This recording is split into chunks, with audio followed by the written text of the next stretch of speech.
Wamajaka Wurundjeri Narrabee. Welcome to Wurundjeri Land and Country. Firstly, I'd like to acknowledge that we're holding this meeting on the lands of the Wurundjeri people who managed and looked after these lands for many tens of thousands of years and never ceded them. I'd like to acknowledge my respects and pay my respects to their elders, past, present and emerging, and to their peoples. I'd also like to welcome people from any other mobs who are here with us tonight. And I'd like to generally welcome all of you. I'm Rob Gardner, and I help to organise these meetings with Chris Moss and Peter Wanfor, who you probably saw at the front. And if people have got ideas for future meetings or want to help on organising other meetings, please talk to us afterwards. We're very honoured tonight to have Dr. Kerry Schott with us, and so I'm not going to talk for very long, and I'm going to hand it straight over to Professor Malte Meinhausen, to talk about Melbourne Uni. Thank you very much. Welcome tonight.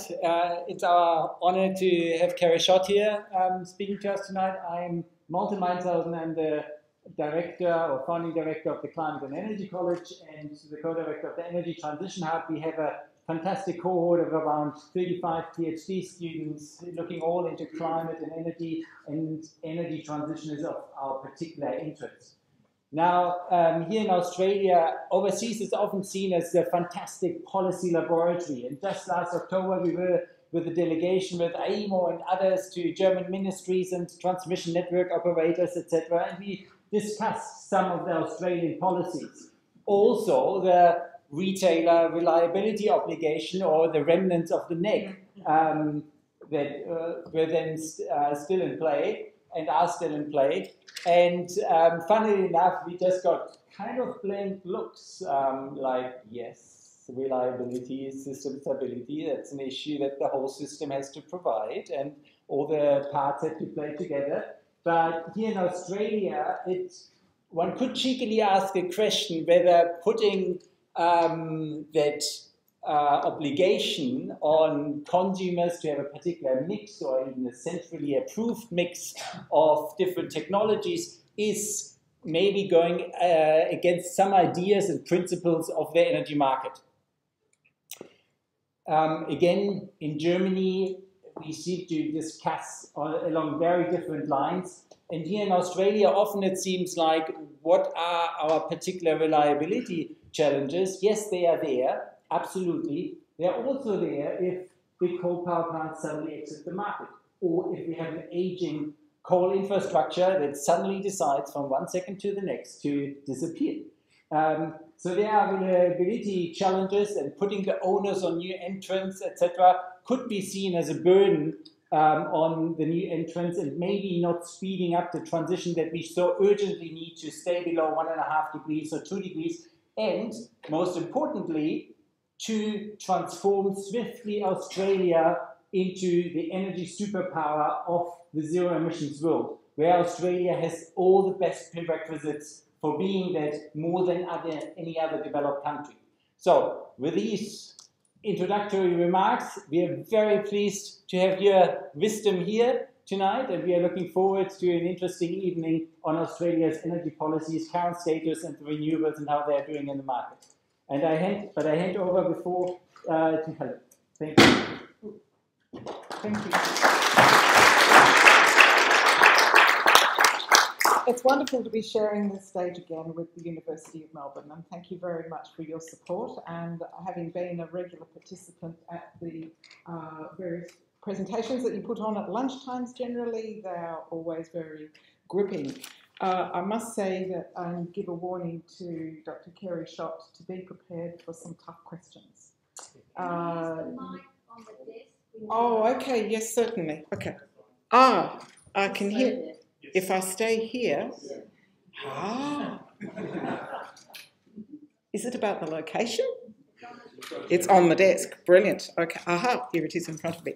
So I'm pleased to be the president of RENU. RENU, as many of you will know, was previously called the ATA, the Alternative Technology Association of Australia. And RENU is one of the oldest, if not the oldest, organisation concerned with sustainable living in Australia. It's quite unique in the fact that it is a national entity. Most of our comparable organisations are state or local, little local community groups who run a sustainability event on composting or insulating your home or PV solar panels. ATA is national. It's also a charity-based organisation and a member-based organisation. And it has a very strong focus on the future.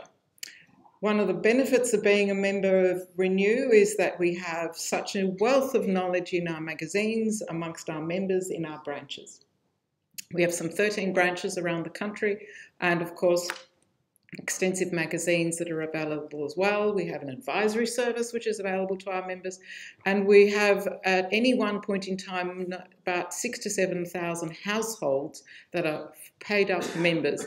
If you add on all the number of subscribers and the people that attend our events, we're talking in the tens of thousands. We are at the forefront in Australia of, the majority of our members are at the forefront of sustainable living. We enjoy comfortable homes that modulate the temperature, whatever the outside temperature may be. We generally were the first adopters of solar panels, and we're the first adopters for battery for homes. I would wager a bet with anyone that most of our members are also, or that our members comprise the majority of people who own electric vehicles. So our members are at the forefront, they see the future, we are living the future, we're living the dream that many Australians want to have of comfortable, sustainable and affordable homes. So with that, we have a number of events. People will know that we have our annual Sustainable Home House Day, which is a free open event for people. And in 3 weeks' time, we have Australia's largest electric vehicle expo here in Melbourne at the Port Melbourne go-kart facilities where you can test drive EVs, whether it's a car, a scooter, a bicycle or a truck. So come along, there'll be details on our website, and I think actually Robin's going to talk more about that later. But most importantly, and for all the wonderful similarly nerdy people who are interested in grid security, let's reflect back just briefly. Maybe you're old enough to remember, as I was, that we used to have local grid or local generation facilities. I don't know if anyone can remember, but I grew up around the corner from one in Camberwell.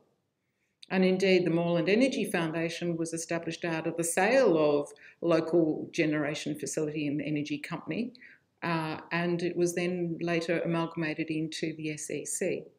So those sorts of, there's been continual change. When people say, oh, we can't tamper with the grid, I say, well, hang on, has it ever been in stasis? I don't think so. I think our grid has always been in transformation. So where we are now is just part of that continuum. In a sense, we've gone from decentralised to centralised, and maybe to some extent we're going now to a combination of the two. So there's no doubt in my mind that what we need to do, and for RENU as well, it has to be an orderly transformation. It is one of the largest, if not the largest grid in the world, which provides significant challenges for us. But as others have said, we can be the renewable superpower if we wish to be, in order to power our grid. And as more people are going to transition from gas, homes and transport to electric, it'll only get more important that we have a good, orderly transition. So at the moment there are various fault lines in the system, and I'm sure Kerry is only too aware of them, as many people in the audience today. It was set up assuming fossil fuel generation, there was no penalty for intermittency, and there was no incentive for stability, strength or storage. So now we're at the cusp of supporting a significant change. And there's no doubt, as Walter has said, we can be the testing ground for how it can be done around other parts of the world. So I think the process that we will have is we will have Kerry giving a presentation and then questions and answers at the end. Kerry, or do you want questions as you go? No, at the end. At the end? Fair enough. So let me introduce Kerry for those of you who aren't familiar with her face on the television. She's an Australian executive who has had extensive roles in business and government. She was Managing Director and CEO of Sydney Water, which is how I first remember seeing her on television.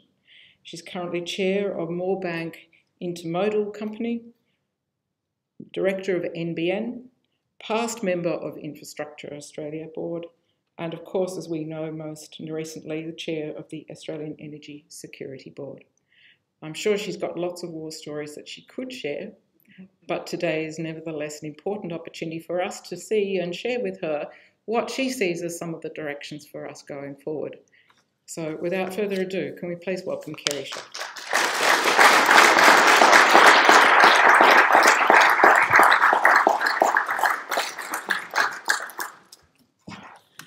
Thanks very much. Thanks everyone for coming this evening.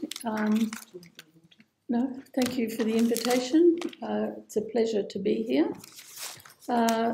What I thought I'd do is run through what the Energy Security Board is trying to do and how we're progressing with that and where we've still got an enormous amount of work to do. And I'll talk about that and then I'll just finish with a few slides about what's happening in the market, because what's actually happening in the energy sector is probably moving faster than the energy system can cope with at the moment. So we just sort of need to keep in front of it, which we just are by a fraction at the moment, I think. But the world is very interesting and changing rapidly. So the Energy Security Board was set up following the Finkle review, and Alan Finkle and his panel came up with 50 recommendations, as you know, all of which were accepted by COAG Energy Council, excepting one, which was the clean energy target. And the governments at COAG could not agree on a national target, so that was just parked to one side where it remains. And we were then asked as the Energy Security Board to get up to implementing Finkle and making sure that the recommendations were done by the various parties that had to do things. So that's task one. And our second task, which in some ways is just as challenging, is to improve the coordination between market bodies that basically oversee the electricity industry. And in the national electricity market, which is all the East Coast states and Tassie and South Australia, there are three market bodies, for those of you who aren't familiar with it, and I'll just run through this because it's actually important. There is the AEMO, the Australian Energy Market Operator that Audrey Zibelman runs, which basically operates the market. And they're the people who every 5 minutes are dispatching power that is bid into the system, and big control systems and bid engines work out what's going on and say to generators, okay, I'm dispatching you, I'm not dispatching you, and people get dispatched depending on their merit order, which is largely determined, almost entirely determined by their price. So at AEMO, during the middle of the day, wind and solar would all be getting dispatched at very low prices, and later in the day when the sun goes down, solar would be getting replaced by coal generation getting dispatched and gas generation getting dispatched. So AEMO has oversight of the entire systems across each of the jurisdictions and has an enormous amount of data because of that. So every minute of the day they are collecting mountains of data about who's feeding power in and where it's coming from, and etc. So that's their job.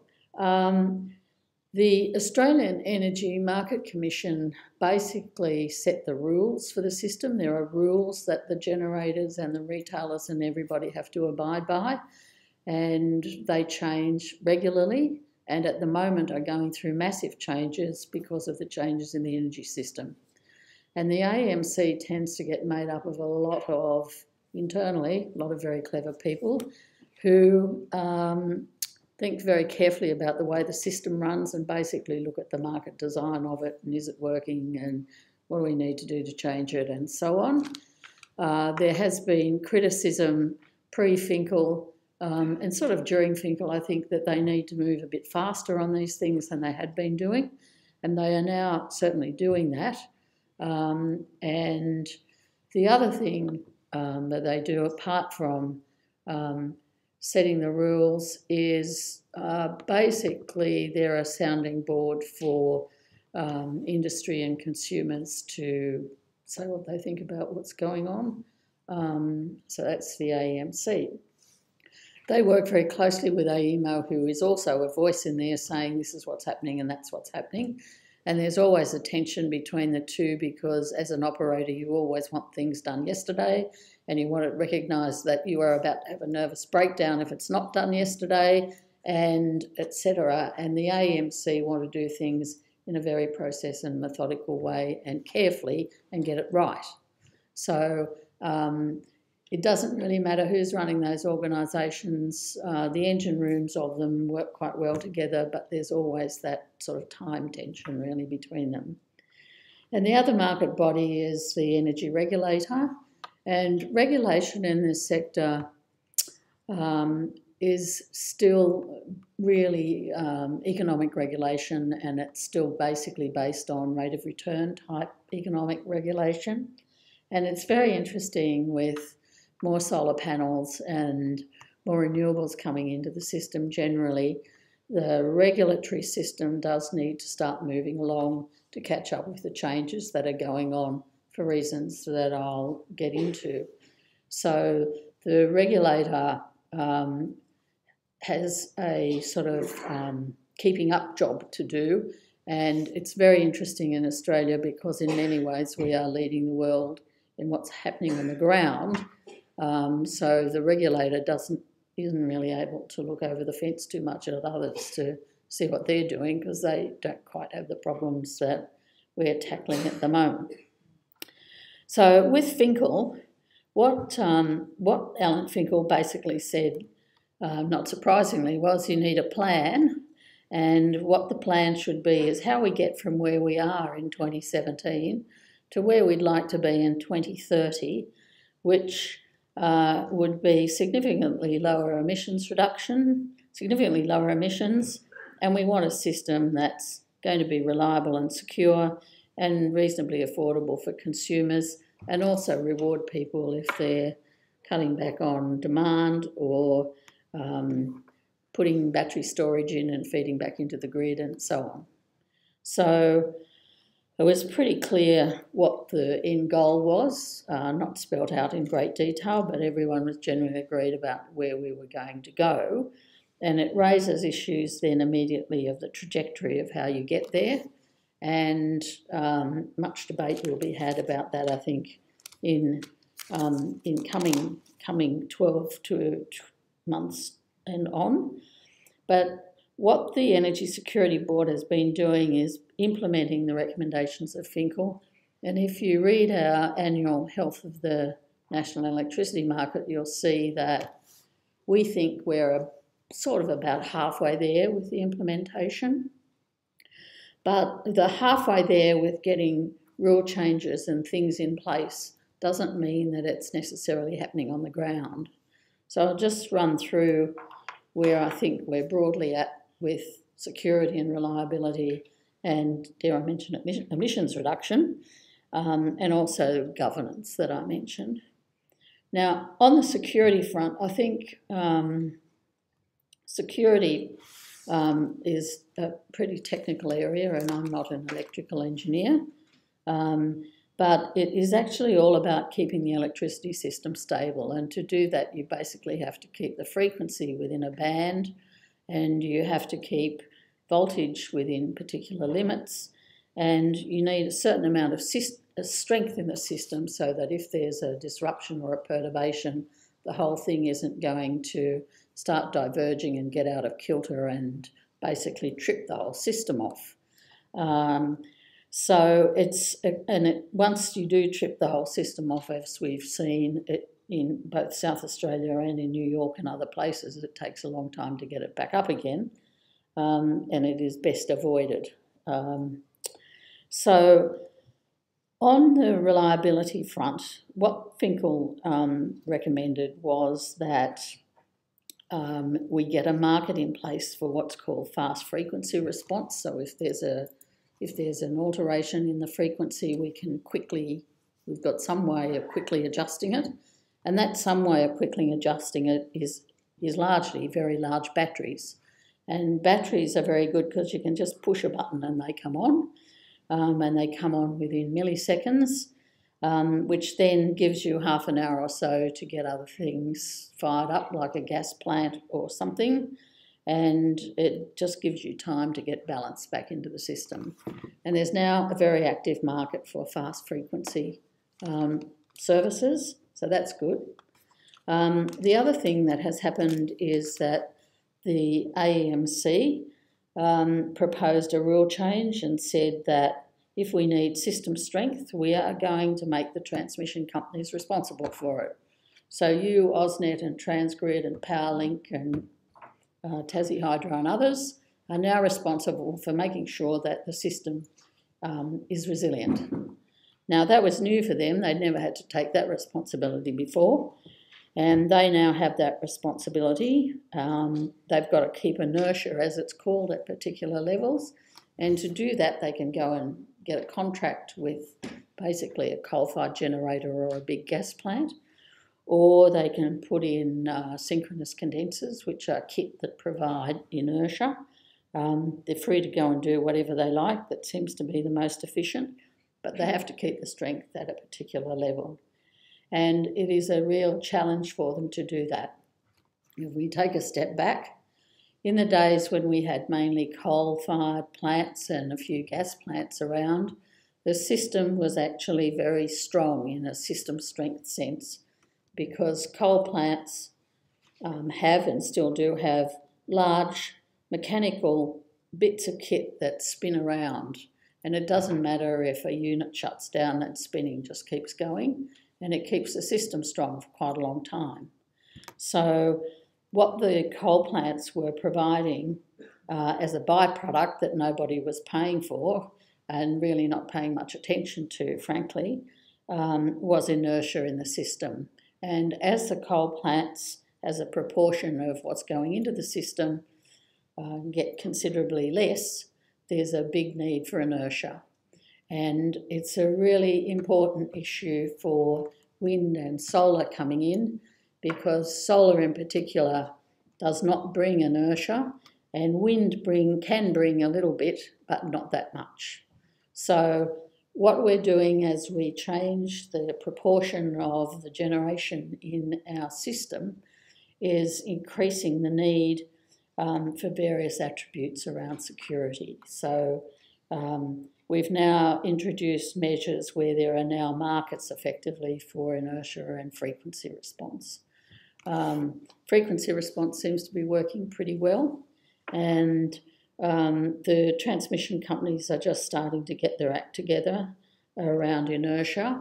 But system strength is an issue in the market, and those of you who follow AEMO's publications will see that they put out notices every now and then called loss of reserve notices, and they are largely driven at the moment by security problems, and the number of those that they issue used to be about 8 a year. They're now considerably more than that, and they're mainly related to system things. So practically during summer, practically every weekend they'll be issuing them for South Australia, and it's something that we really do need to come to terms with to get more wind and solar into the systems. So progress, still work to be done, okay, but a big issue. The other thing that in this sort of area that really does need a lot of attention is what the industry called distributed energy resources, which are actually solar panels on roofs. and they can be used to provide frequency and voltage assistance. But the software and the technical stuff that you need to be able to do that isn't readily available. There is some pilot stuff going on. We've got to do more sort of pilot runs with this, get them to work, see how it's going. Still in our learning phases on this. The other thing that we've got to do is get lots of data so we know where all the solar panels are, who's got spare power to put into the grid, who doesn't. We've got to get our regulation caught up with all of this, and we've got to get the skills around to do it. A lot of this is very technical software IT stuff, and the distributed energy stuff is particularly interesting, and it's something that I'll just come to towards the end and show you what's been happening. But in Queensland and WA and South Australia, over 30% of homes have got solar panels on them. An increasing percentage of those have got batteries, and therefore wish to not only take power out of the grid sometimes, but also put it back in. And we've got distribution companies that aren't used to having power flows basically going in two directions. So the distribution companies are used to sitting there getting power delivered to them by transmission companies and then just distributing it out to homes and businesses. And now they've got lots and lots of businesses and homes saying, yes, I'll take it sometimes, but I want to also put it back in the grid. And they've really got to gear themselves up for that. And the regulator's got to allow them to get enough revenue to be able to do that. It's a new thing. Nobody ever thought they might need money for it. It'll probably save a lot of network charges in the long run, but it's just tricky to manage. Now, Australia is leading the world in the amount of solar panels we've got. Victoria and New South Wales are fast catching up with the others. But at the moment, distributed energy resources, solar panels on the roof, are providing around 5% of the energy that the country needs, which is an enormous amount. And probably in the next year or two, it'll be up to 10%. It's increasing very rapidly as people put more and more panels on their roofs. I don't think anybody's building a new house without putting solar panels on. And we are really world leading at this, and the technology that we are going to be putting in place to allow it to be exported back into the grid is going to be quite world leading, and the regulatory stuff that we need to have go with it will be world leading too, if we get there. So that's security, lots of fun and games, some progress. You can sort of see where we need to go more or less. I'm not sure we know how to get there, but we're getting closer. On reliability, which is about basically having enough power when you need it, Alan Finkle made a number of suggestions, and one of them was that generators have to give us a 3-year notice of closure. That's been put in place. The other thing that the Energy Security Board did, as you all know, was try to introduce a reliability obligation along with an emissions obligation in the NEG, and regrettably the NEG died, a spectacular death. The reliability obligation part of it, though, will be in place by June, and it's very important because what it does is it means that the way it works, in June this year it'll become active. AEMO forecasts, they will say, and they will likely say, that in New South Wales, Victoria and South Australia, we anticipate that in 3 years' time we will be short of power. So I sort of guess that that could be what they say. And when they say they're short of power, they don't necessarily mean in the middle of the day, they mean at every single moment of the day. So there will be times when they think they're going to be short of power, and that shortage is likely to be power that's dispatchable. So we're not talking about solar or wind, we're talking about gas or coal or hydro. And no one's particularly well, no one is spelling out what technology it ought to be, but we need power there all the time. So when AEMO says we think we're going to be short in 3 years' time, that's a signal to retailers that they are likely to get hit with an obligation in 2 years after that. So they've got some time to get their act together. And when the obligation comes in, 12 months out from D-Day basically, they must have the load that they're selling to people completely covered. So you're not allowed to sell power that you don't have. So at the moment, nobody's checking. If somebody's selling you power, no one's running around checking that they've actually got it. It's just assumed there's enough in the market to cover it, and typically that's the case. But what AEMO is flagging, and would flag once this obligation comes in, is that a shortage needs to be filled. The retailers have got to go out and get contracts to have their load covered, and that will do several things. It means they've got to go and contract to make sure they're covered all the time. So you can't just go and get a contract with a wind farm. You've also got to get a contract with hydro or something else to back it up, if you don't have that contract in place already. That will mean that we'll get, in areas where there's an enormous amount of renewables, it means that there will also need to be more dispatchable power as backup. So that's the way that will work.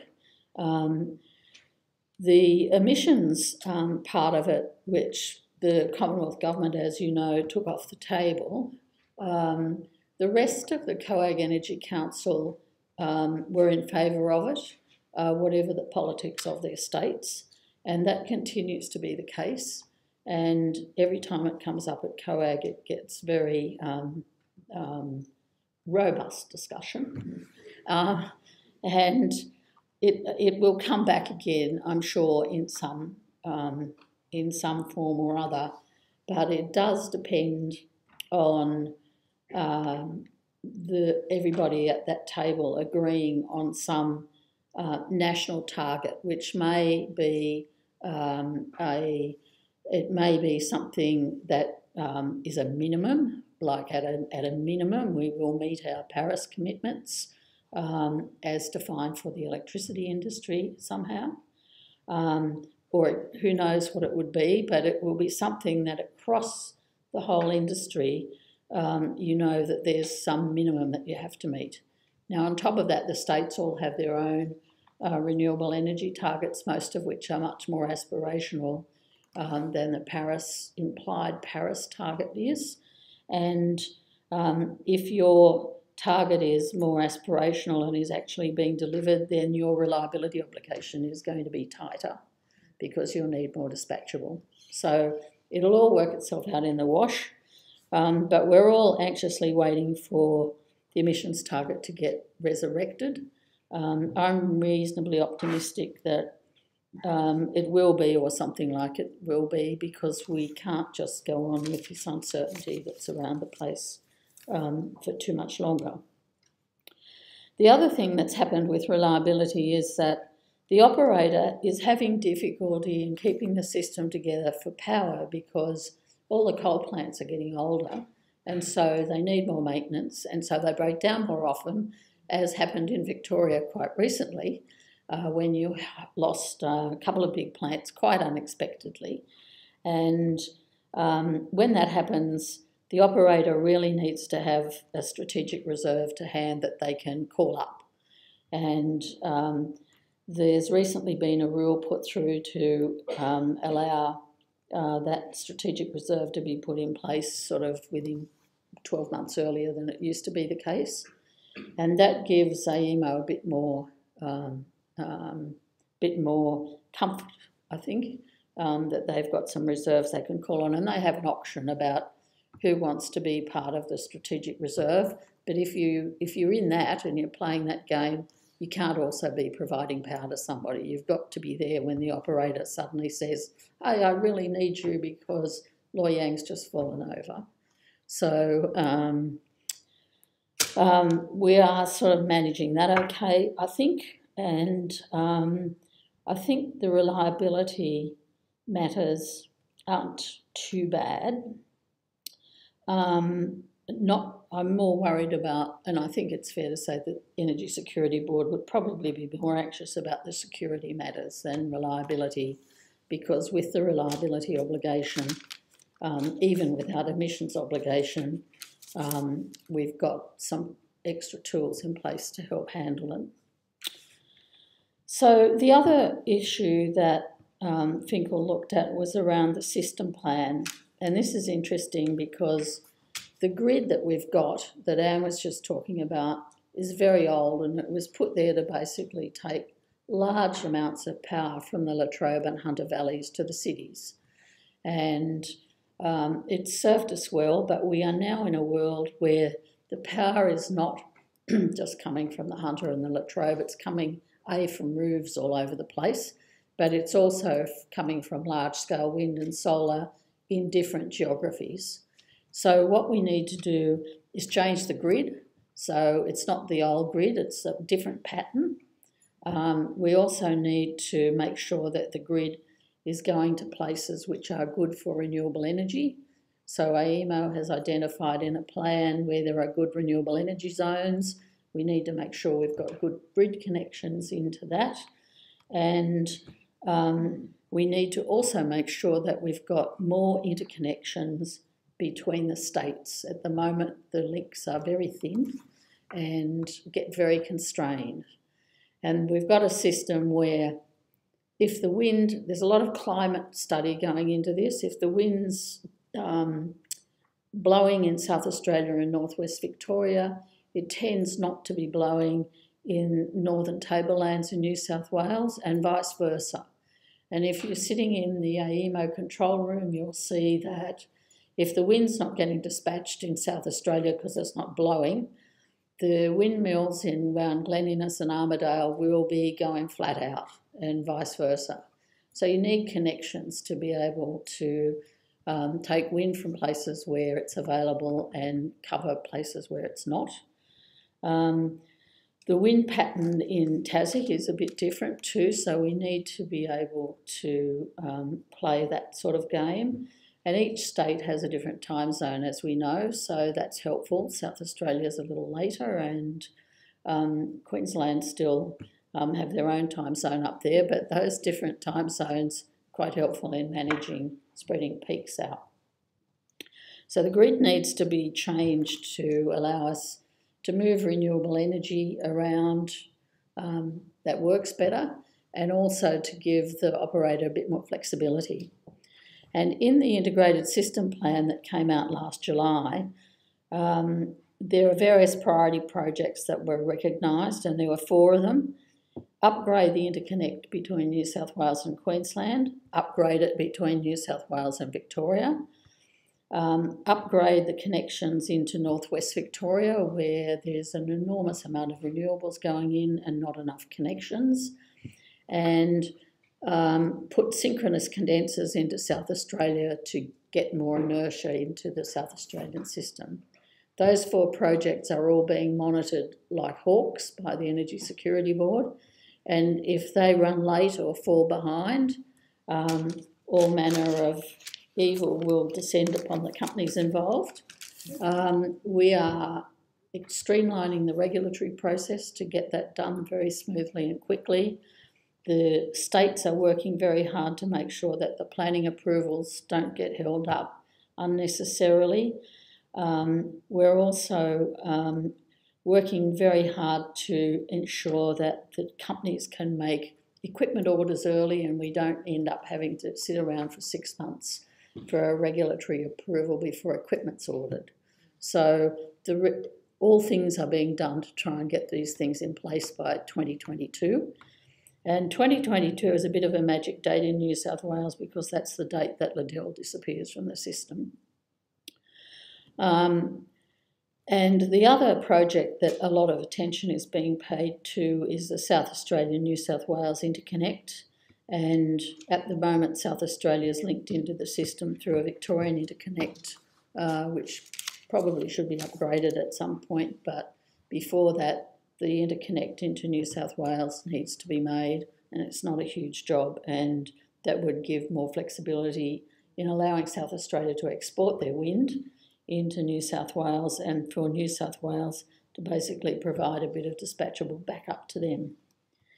And just in terms very broadly of where all the power is, Queensland will for a long time have coal. They have new coal-fired plants. In New South Wales, most of the coal in New South Wales will be retired, even if you don't do anything, by the mid-2030s. Only Mount Piper is likely to last longer, and economically it may get retired much earlier than that. And similarly in Victoria, most of the coal will be gone during the 30s. So we are in a world where we've got coal plants exiting because they're getting old and retiring. It is not economic at this stage of technology to replace them with coal. They'll be replaced with hydro and gas and renewables. So that's where we are. And that sort of gets a bit to the trajectories around how fast you do this, and we've just got to keep the system together while we're doing this and try and keep the costs down for consumers as we go. And moving on to consumers, so on the system plan, I'm really very pleased with the progress we've made with that. AEMO's done a pretty good job with their first integrated system plan. It's got a few hairs on it. They're doing another one that'll be ready by the end of this year, I think, which will be better than the first one. And one of the big changes in the second one will be that instead of the coal plants retiring at the end of their technical life in the plan, they will retire when they economically go broke. Because what's happening as the renewables are coming in, they're making coal less and less commercially viable. So we will model what we think is going to happen with coal retirements. One of the things around the grid that we've got to pay more attention to is access to the renewable energy zones and connections. There's a lot of difficulty in the renewables industry around those issues, which I'm happy to take questions on. Which brings me to consumers briefly. We all know about prices. Prices have been far too high, really largely due to poor regulation in Queensland and New South Wales jurisdictions some years ago, and due to coal and gas prices being too high, well, being higher. They are what they are, but it is those things that led to the retail price being high. There's no sign that retail prices are suddenly going to start jumping up like that again. I don't imagine we'll have network prices going up again, and the wholesale price has been pretty stable. So while it moves around a little bit, prices, the worst is over on the price front.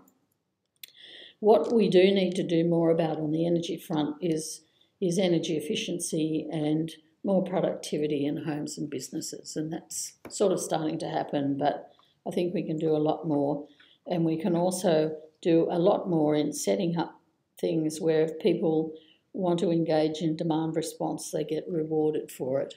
And nobody is suggesting that people should cut back power when they need it, like air conditioning when it's 40 degrees.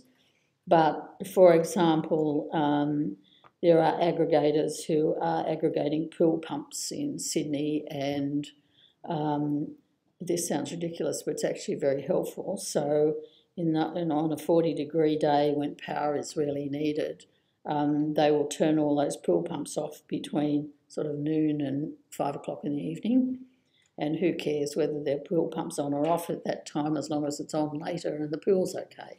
So there are things like this that you can do that are very clever, that people should get rewarded for. So there's a lot to do on that energy efficiency front, and the Energy Security Board hasn't frankly paid a lot of attention to it, but we do need to. And that brings me to governance. There's still a lot to do, but while all the market bodies are so busy trying to keep the show on the road, I'm not all that inclined to drop grenades on top of them. So we'll just, I think, park that for a little while. And what I thought I'd do, and this is perhaps the most interesting part for you, is just show you what's happening on the ground, because while we're trying to grapple with all of these things, what's happening on the ground is amazing. And this is out of a report that AEMO put out about the last quarter of last year, so it's pretty topical. So the first thing is, this is a comparison of demand in the national energy market, which is everybody except WA and Northern Territory, from 2013 to 2018, and you can see across the whole NEM it's been pretty flat. Victoria and South Australia between 2013 and 2018, it's really come down remarkably. And the thing that has kept demand both flat and decreasing is rooftop solar, because it doesn't get counted in these numbers. So it's not that people are necessarily using less power. What it is they're using power off their roof. It's not getting into the operational statistics, and so demand is relatively flat. The next graph will be familiar to those of you in the industry, and this is, for reasons that I sometimes puzzle about, called a duck curve.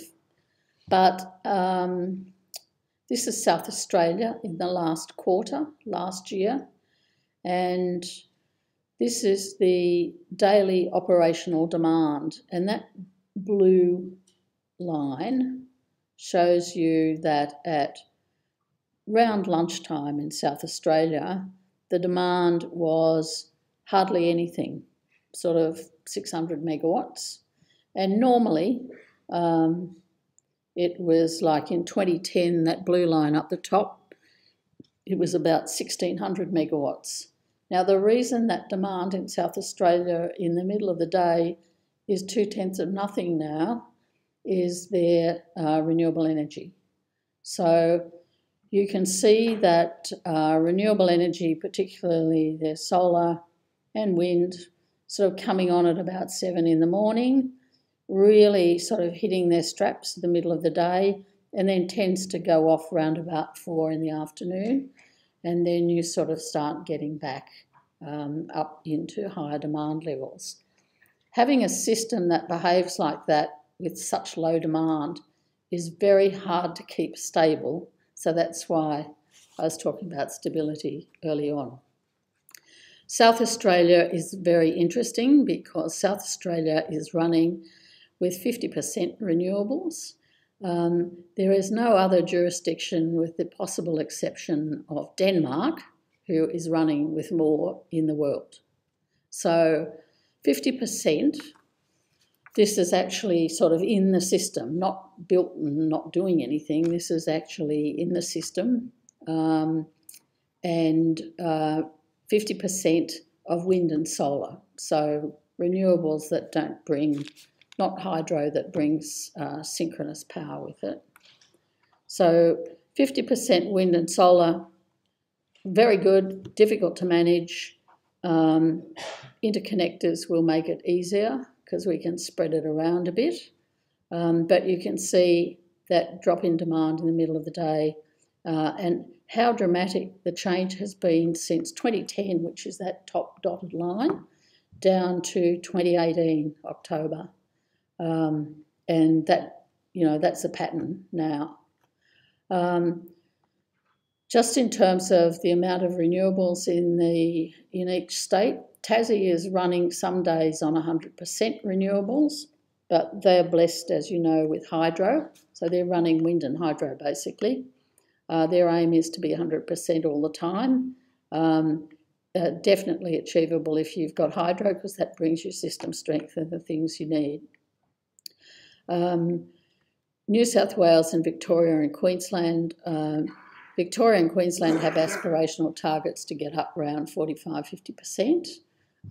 South Australia shows you can do it, but we've really got to do a bit more work to make sure we're all comfortable about resilience.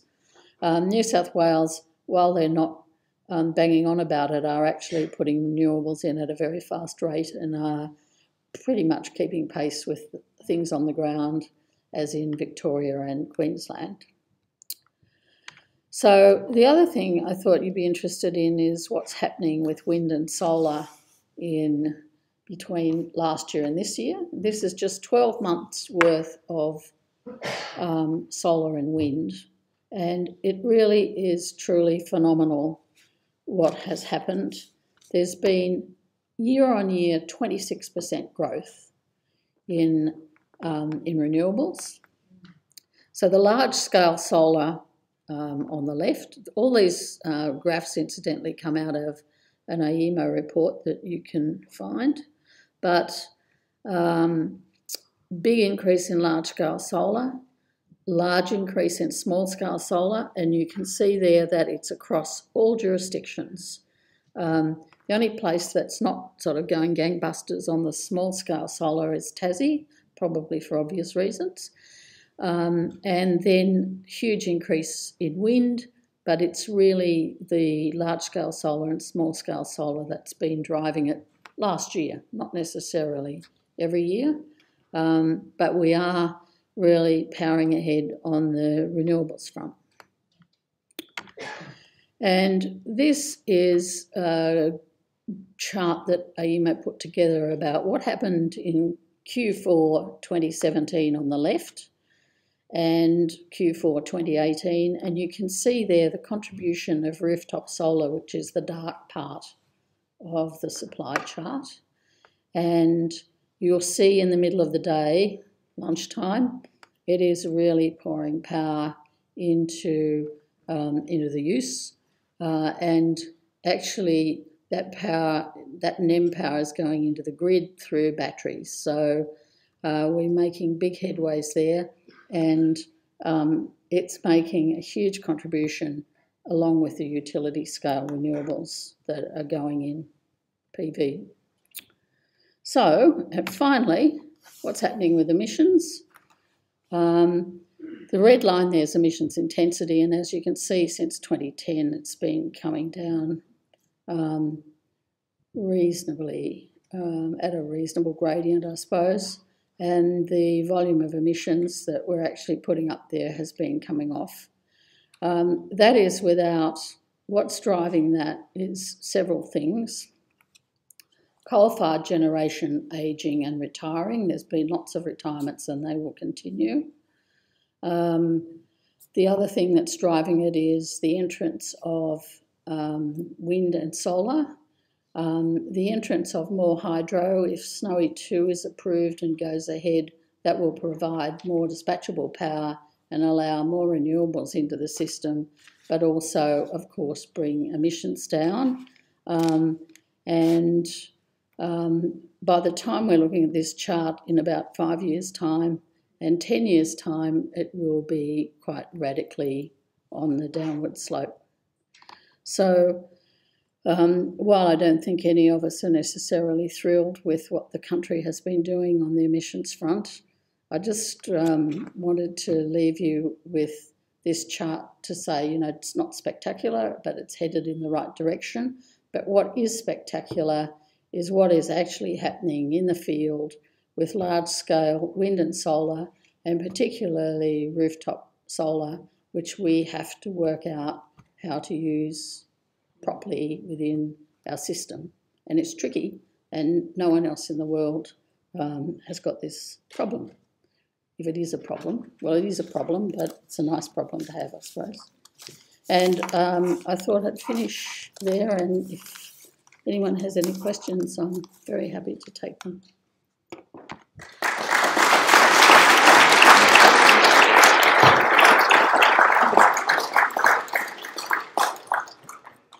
So thank you to Kerry, and on that note, I'll hand over a gift for you.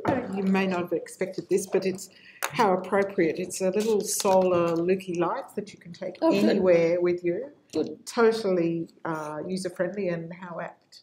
Thank you. Take it to work. Exactly.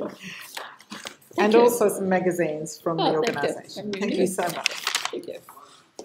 So, questions. To start with, oh, yes, you are going to be. Would you like to take a seat? Yeah. You might need a seat to take some of the questions. Can you please give your name and where you're from? Because it's also interesting for us to see, you know, the diversity of people that are in the room, if you're from anywhere or of any kind of organisation. So, where shall we start? Go on. Shall we start with Andrew? Andrew Redway, wearing the RENU T-shirt. Andrew, would you mind standing up? I'm Andrew Redway from RENU. The question is, who is responsible for building the assets to replace the generators that retire, and who should the public hold to account if that doesn't go smoothly? The assets that are being built to replace coal as they retire are just basically being built through the wholesale market. And at the moment, the commercial drivers for that are the RET, which, as you know, finishes in 2020. But the cost of solar and wind have come down so sharply that if you want to supply power now, it is by far the cheapest thing to do is to do it through wind or solar. So it's just being commercially driven. The thing that will drive dispatchable power coming into the system, like hydro and gas peaking, will be the retail reliability obligation. So if you're going to sell power, you've got to have power every minute of the day you're selling it. So that all happens in the wholesale market. So that's what's driving. Does that answer your question, Andrew? Maybe the second part about who should the public be holding to account. Who do you hold for account? Who do you hold for account?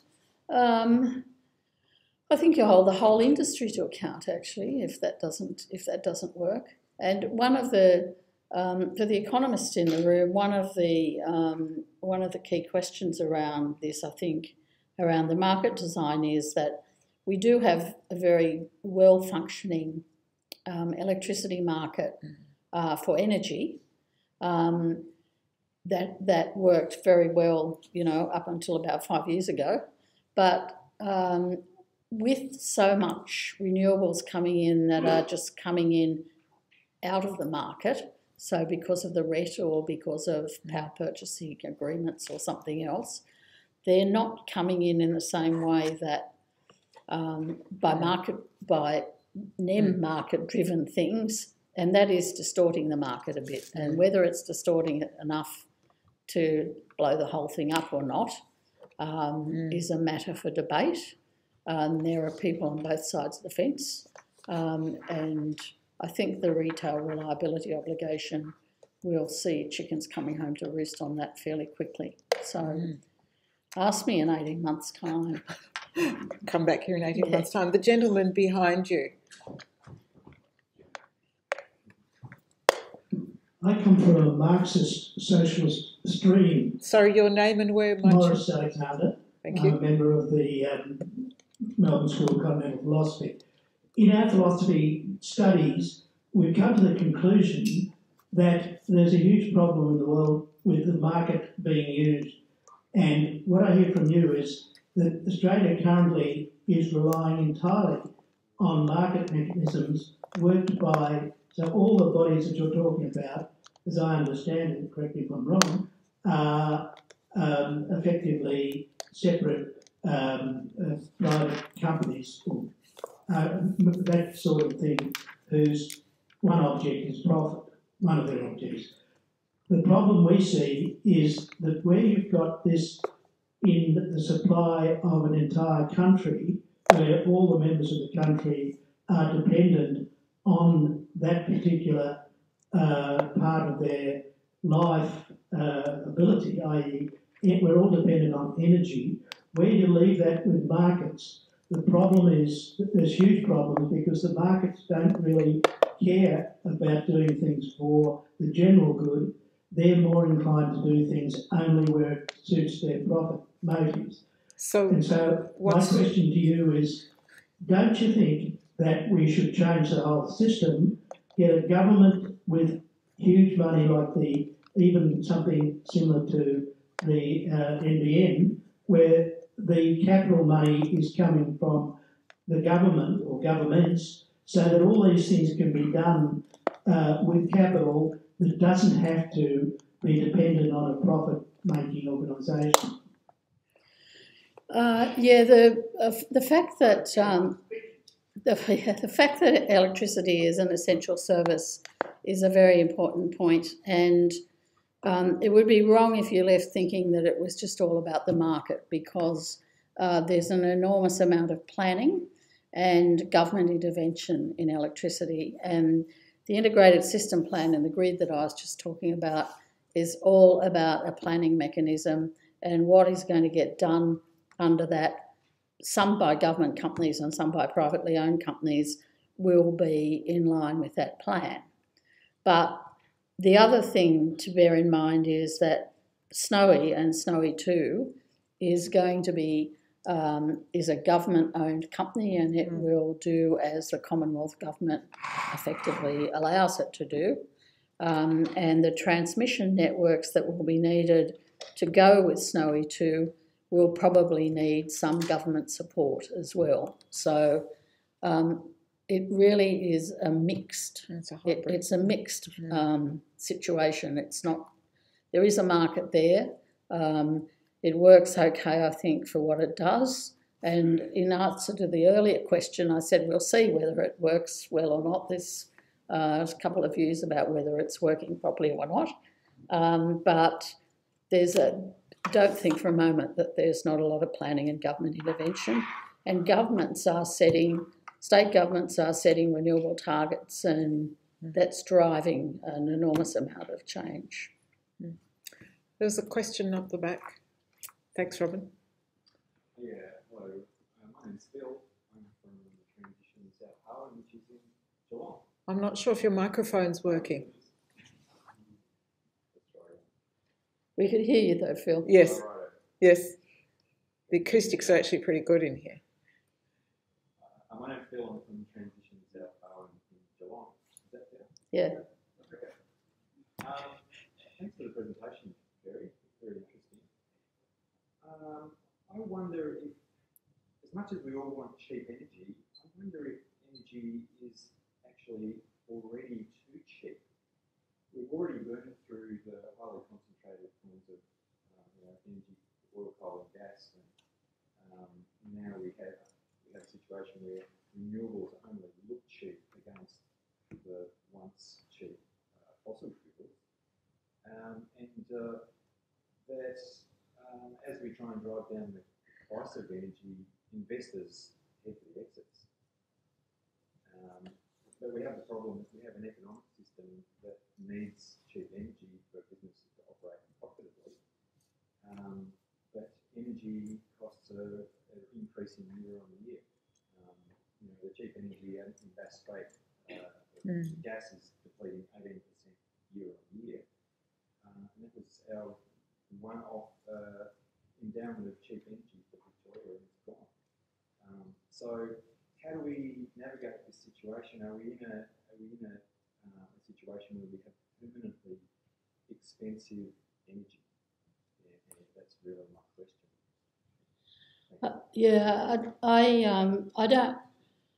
I don't think prices are likely to get any more severe than they have been.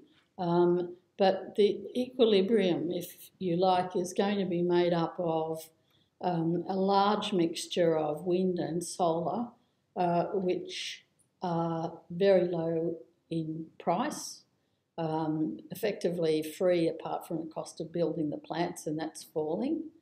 And they will be mixed alongside hydro and gas peaking. While they're not cheap, nor are they expensive, because if you're running pumped hydro, you'll be pumping up using renewables. So I could see an equilibrium arising, which is actually not too bad. Australia is in a different position from a lot of other countries who have very cheap alternative sources of fuel. And while we have plenty of fuel around, it isn't cheap. And the United States is finding their transition a lot easier because gas is so cheap, similarly in Canada. And Europe is dealing with a transition with a huge interconnection between countries, where they're moving hydro and nuclear and all manner of things around very freely, which, being an island, we just don't have the capacity to do that, or the population, I might say. So but I think where we're headed is not a bad space at the end of it.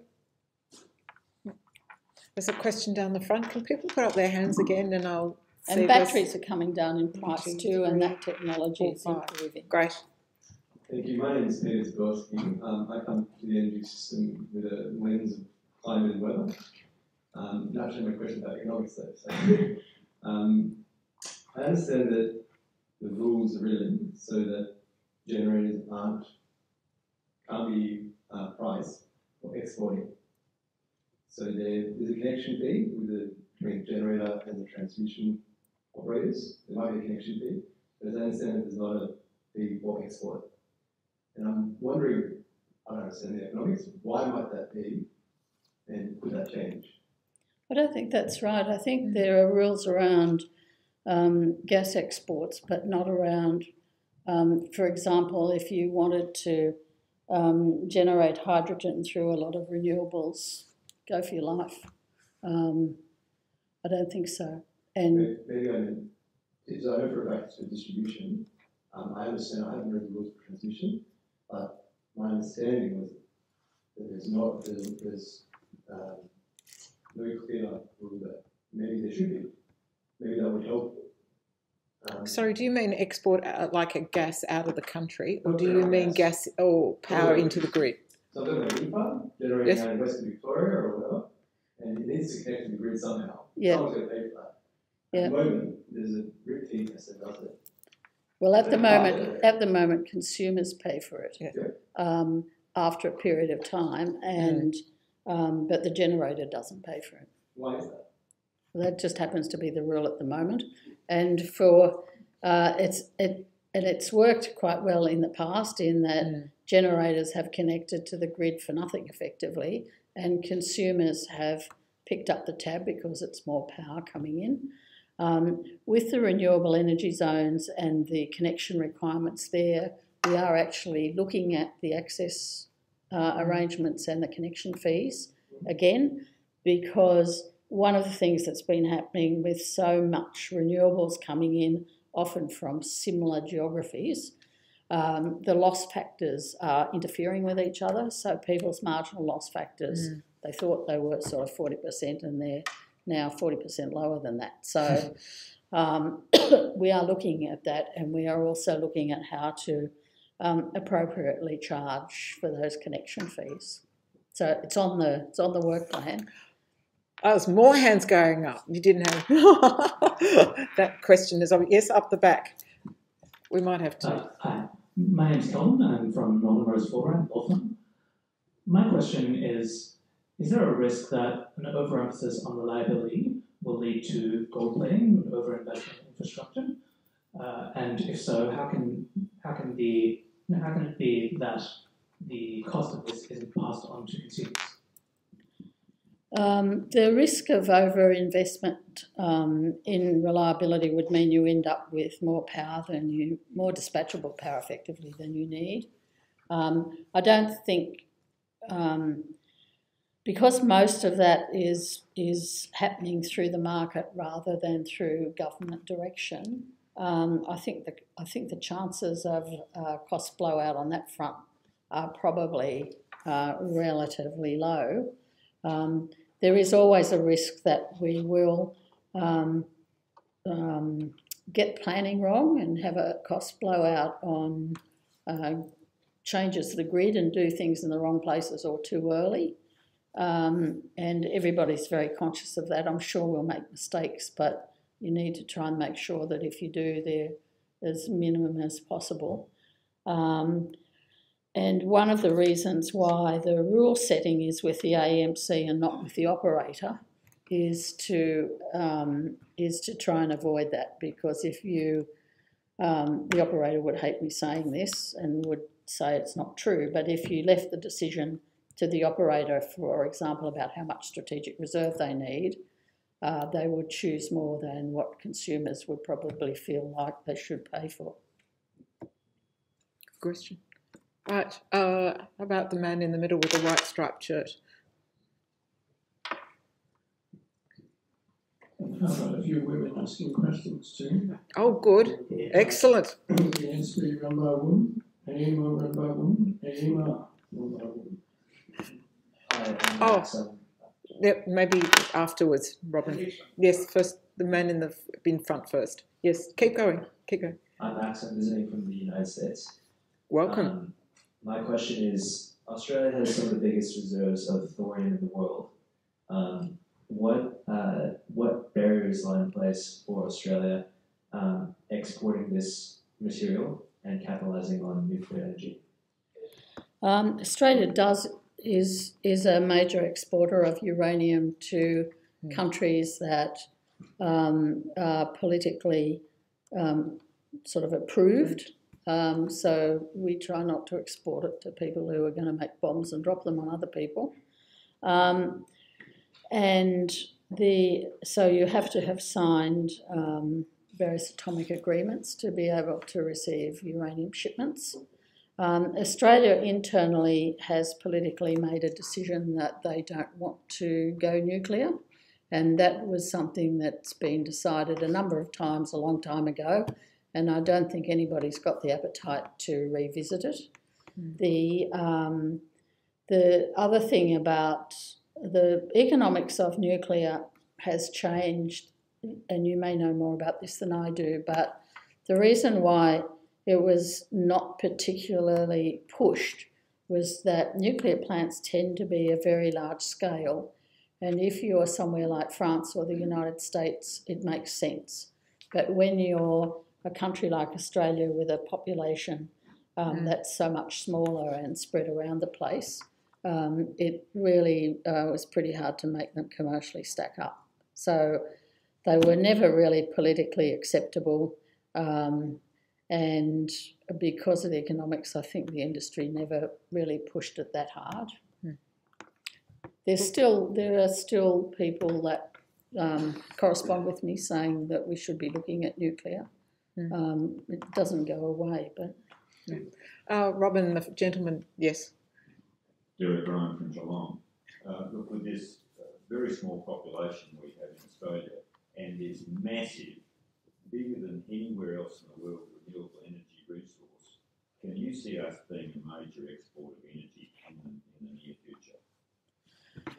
I can see us being a major exporter of hydrogen, and the governments are doing a lot of work on this, and there are a number of important pilot studies going on. One in Victoria making hydrogen out of actually coal-fired generation powering it, but also one in South Australia that's based on using renewables.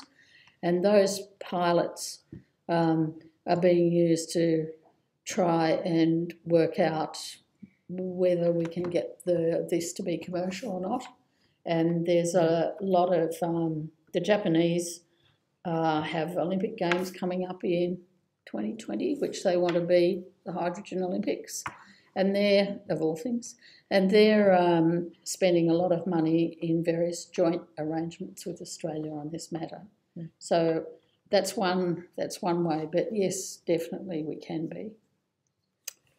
Robin, immediately behind you. Darren Warner from Eastern Climate Action Melbourne. You mentioned earlier you didn't see that new coal generation was viable from a cost or investment point of view. Have you got any comments about the federal government's current request for generation of feeding power and the fact that reported there have been a number of submissions for new coal generation in Victoria and South Australia? First of all, I have a question on nuclear energy, and then I have a question on coal generation and the Commonwealth Government. Just on the coal generation issue, not everybody in the Commonwealth Government believes this piece of advice, but the cost of the low emission coal plants is still a very expensive way to generate power, and so just the basic economics of it at this point with the technology that we've got, it's just it won't fly. And And the other reason why it's very difficult in Australia is that the Australian banks, for all of their bad behaviour, have basically left the market and will not lend money. And that's basically because of their shareholders not wishing them to do so. Hands up again. We've got two here, one and one over there. This gentleman, I think, was one of the early batch. Thank you. Simon Coburn, a student on the Master of Energy Systems course at Melbourne. Thank you. Kerry, I've got a question related to coming back to market and export. You see a situation in the future where, like our gas system is now, our generators can earn more money selling our electricity overseas, and we have a shortage in Australia. And can you see a role for those three, or the Energy Security Board, in such a situation? No, I can't see that happening, but one would hope that governments issuing export licences have learnt their lesson about that. The gas situation, I think, has been sorted out, and I just can't see the export of hydrogen, for example, getting into that strife. Or HVDC or something like that. Yeah. Well, obviously you would want to keep track of it, but it really is a government responsibility to not be exporting things that we need. Yeah. There's a fellow, there's more people putting up their hands. As you answer questions, more questions arise, Kerry. A fellow with his laptop up. Oh, yes, the fellow up the back and then the one with the laptop. Thank you. Graham Baston, RENU member. I was delighted to hear you bring up the hydrogen question. I wondered if you had any comments on the CSIRO ammonia hydrogen system, which enables you to actually export it. This is not an area that I'm really very familiar with, and I know only to the extent that Dr. Finkle's been presenting hydrogen issues to the COAG Energy Council the last 2 or 3 meetings, and I know that there's a lot of work going on that ARENA has been doing some funding of, and I know there's a lot of joint work going on with Japan, so that's about the extent of my knowledge. No. So I really can't comment on that. But there are a lot of people around who would be very happy to come and talk to you about these initiatives. Yes, thank you. David Ross, Australian Energy Daily.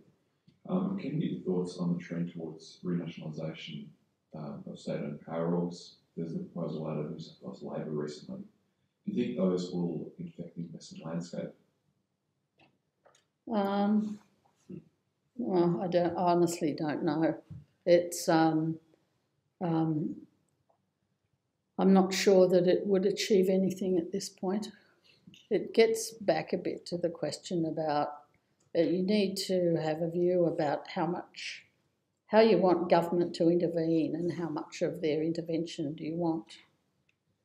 And given the behaviour of governments, be careful what you wish for.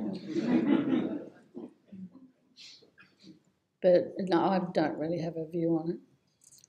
It's an interesting question because in Hamburg, the population there has just voted to renationalise their electricity system, which is just buy it back.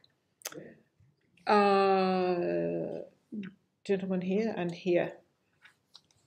Oh, well, yes, given you're up there, thank you for that, Robin. Yes. Hi, I'm Adam Bisnich from Total Iran. We're currently building the Carmel solar farm up near Mildura, which is including a synchronous condenser. Excellent. So my question was about the ISP released by AMO about all the priority projects that are required. It's obvious there's quite a lot of infrastructure and quite a lot of capital that's required. Who is responsible for paying for this infrastructure? And if so, what are the economic advantages of owning this? Yeah, that's a good question.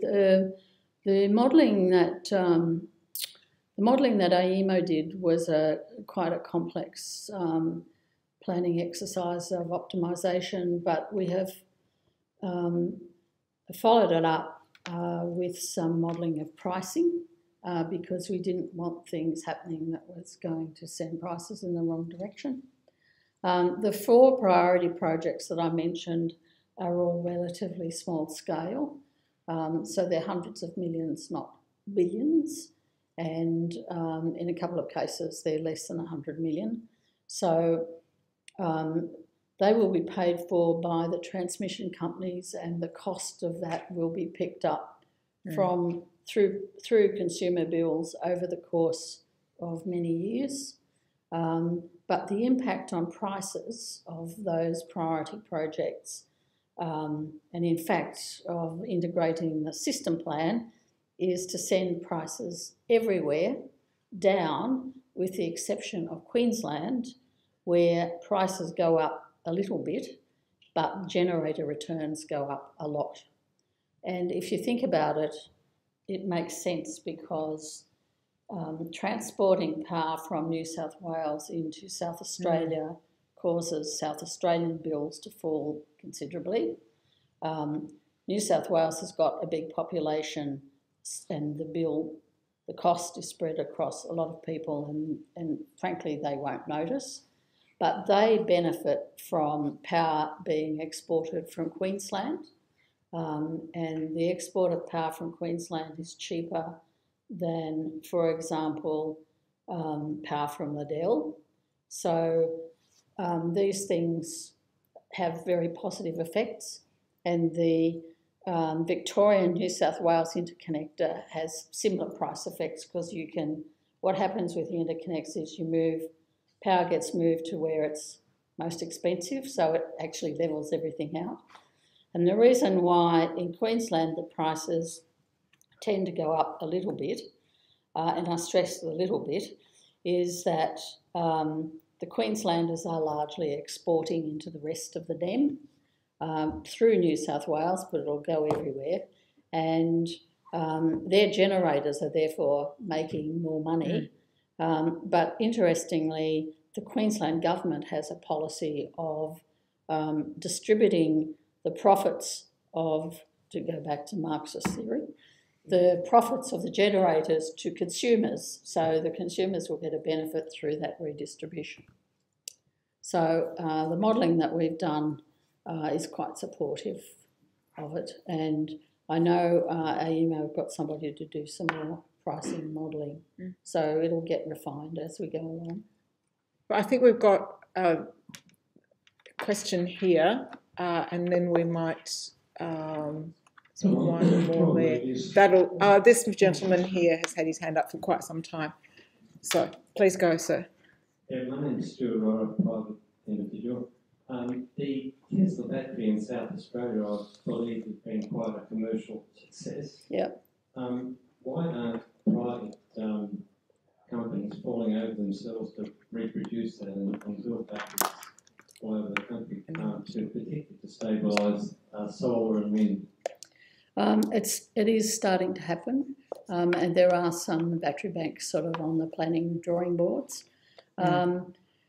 The way that the battery bank in South Australia is making money is through selling fast frequency response services, and it's providing system security in South Australia where it is really badly needed. The other jurisdictions aren't quite in that position yet, but they're heading there. And I think, I can't remember who it is, but I think it's AGL has got a big bank sort of on the drawing board. So they're coming. And it's correct that the battery in South Australia has been making some money and has teamed up with wind farms too to provide firmness so that they can contract with the retailers for any hour of the day. So, well, first woman has put up her hand. I was going to say, can we make this the last question for the night? Yes, my name is Peter. I'm from Berkeley. I'm a private individual, not representing anyone here. I just want to say thank you for your talk. It's very well aligned with some of the fundamental understanding of the market. You notice, you said several times that different parts of the world sort the things differently. I have a question about a rather dumb matter. I noticed that different countries, for example, set different targets for their running their conditioners. So the more groupy countries recognize that there's a common rule in actually running their conditions at homes at a higher temperature. More individualistic countries, like I guess Australia, would actually pride themselves in running them at 18 degrees at home. Because I have a lot of colleagues that actually come to work in the morning and say, yeah, my system works at 18, right? Now, if you look at Japan, when they had a problem with Fukushima, Japan's normal level of running air conditioners, that is actually recommended by the government, is 26 degrees. Because generally in Japan, lower than that is not considered healthy to start with, and also not patriotic or not nationalistic, whichever way you go. Now, have you done any modeling at all? How many solar panels, let's say look at the typical solar panels, bringing the temperature culturally in this country, say 5 degrees up, 3 degrees up, how many would that be? 1 panel? 100 panels? 1 million panels? So I don't quite understand the question. So the question is so is the question, how many panels do you need to run an average air conditioner? Basically, this is a renewables discussion, right? Yeah. A bit with coal and nuclear, right? But so, how much would that help in general to offset some peaks in the short term before the industry will sort themselves out, assuming that it will happen, right? Yeah, thanks for the question, Peter. We haven't actually done any modelling on that, but it is the sort of thing that the energy efficiency people will have done some work on, I think. Indeed. Yes. So I'm sorry not to be helpful, but it hasn't come across my radar.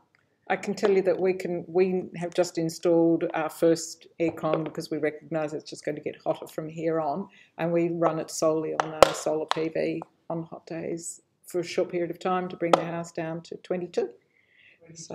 22. But that's the first question that we've had regarding energy efficiency and demand management. Yes, that's right. And I think that if I had my time, I'd ask Kerry a question around how much saving we can make into the grid around simple initiatives like that, and if that's actually on the radar anywhere around any of that kind of demand management or kind of activity. Yeah, demand management's definitely on the radar, and it's a really important issue. I'm sorry. All right, Robin's giving... Just a very quick one. Wendy Cox, Monastery. Just remember reading recently about China wants to send a satellite up to do a 24-hour solar power plant. Have we had any thoughts in that area?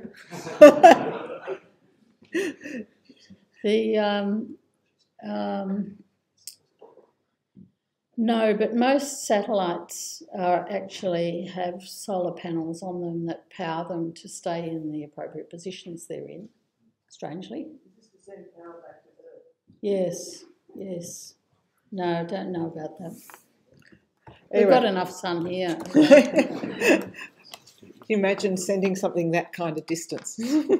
Okay, so you'd like me to... Yeah, next month is... Yes, all right. So here we have, Robin has handed me a little reminder. Thanks you so much. Why don't we give a round of applause?